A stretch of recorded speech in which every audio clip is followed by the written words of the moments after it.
Good morning mga pus. Yung vlog na to is, di ko alam kung vlog to. May titingin kasi sa binebenta natin na Twitter Adventure na 390. Tapos naisip ko na i-vlog konti kasi naka half face helmet tayo ngayon. Wala yung external natin kasi nilaban ko yung mga helmet ko na full face, kaya ito muna yung gamit nating helmet. Kaya wala tayong external mic ngayon. Pero inaantay natin yung buyer ngayon. Andito tayo ngayon sa pagoda kung nakikita nyo. Diyan sa taas. Inaantay lang natin yung buyer natin from Pangasinan. Sana nga kunin.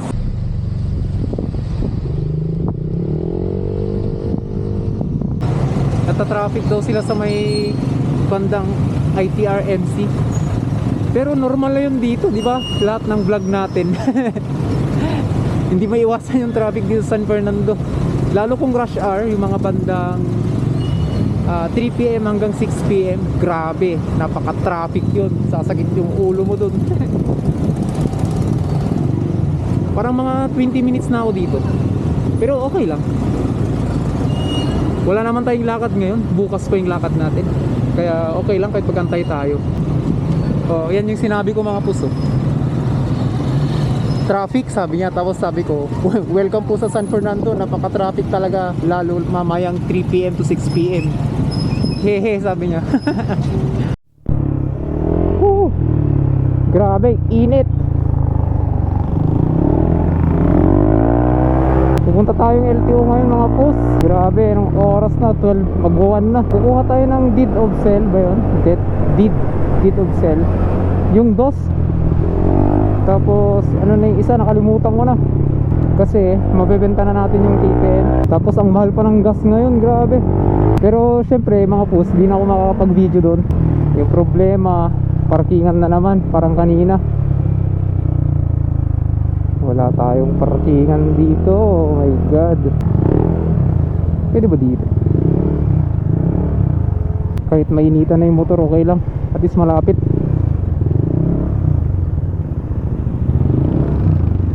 Ay, hirap pala. Ganito pala yung process ng papanotaryo. Babalik na naman tayo dito kasi kailangan masignituran ng may-ari ng motor. So ngayon pupunta tayo kay Tito. Hindi pala basta-basta eh. Ibig sabihin kung ililipat natin tong pangalan ng motor natin sa atin, ganito din yung process.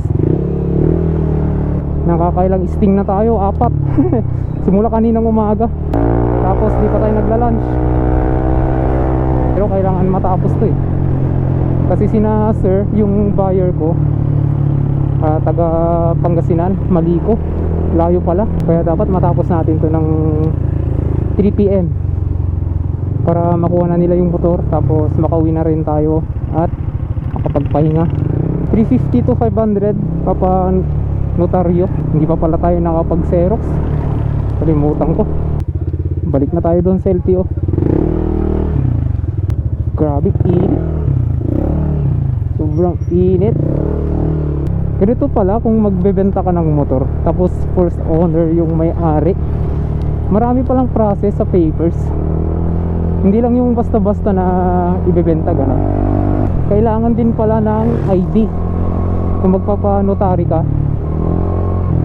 Tapos ilalagay yung pangalan dun sa vendee at vendor bago nilang i-notary ba yun. Akala ko dati pwede na yung sulat-sulat, pero kailangan pa na complete details, yung mga taga saan ka, middle initial, ganon, address ng buyer, address din ng yun, yung may-ari. Naging lalamove rider tayo ngayon ah. Tapos babalik na naman tayo doon sa bahay nila uncle. Siguro doon na sila magdi-deal. Buti na lang hindi pa rush hour, akama. Kung rush hour to, wala na, sobrang init na to at traffic.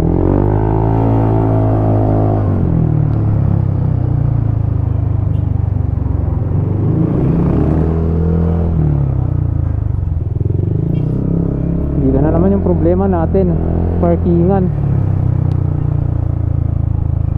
Dito sa dati.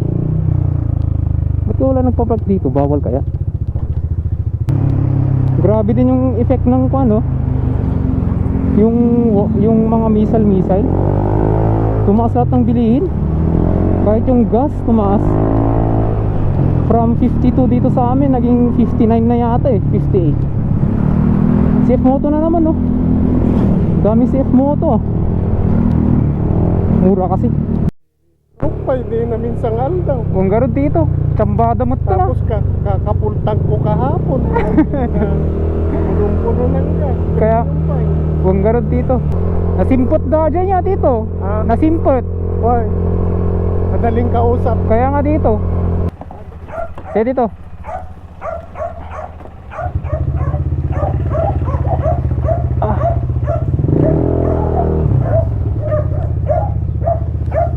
Bigat. Yan, KTM 390.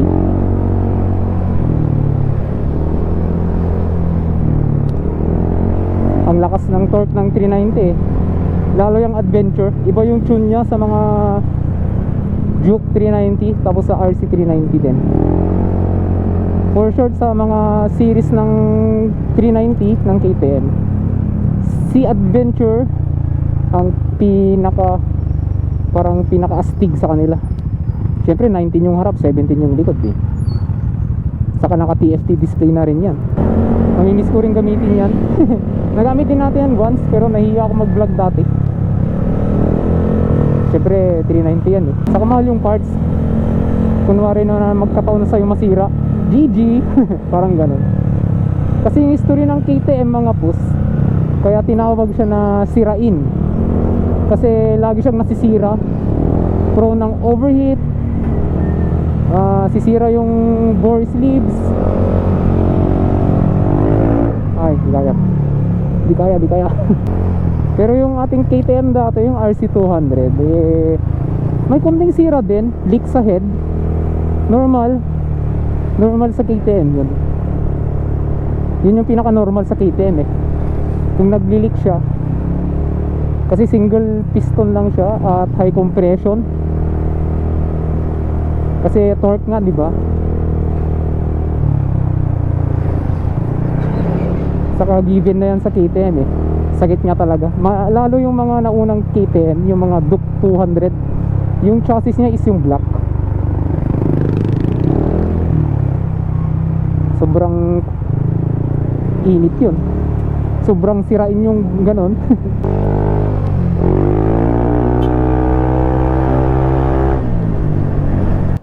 Ingat sa ride, sir. Naka-full tank ka lang niya. Oo, sir, full tank yan. Salamat, sir. Sir, thank you ah. Ingat po sa rides nyo. Alis na rin ako.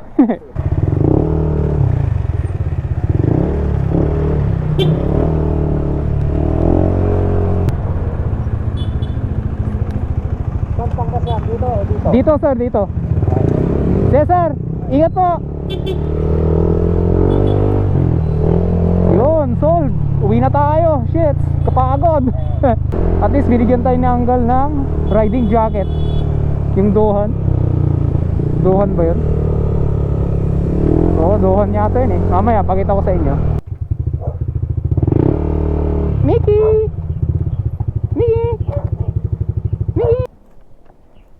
Ito yung binigay sa atin ni Uncle Carlo. Komini na riding jacket. Siyempre,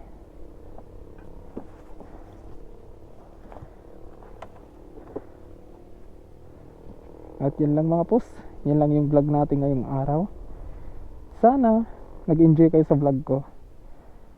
At peace out.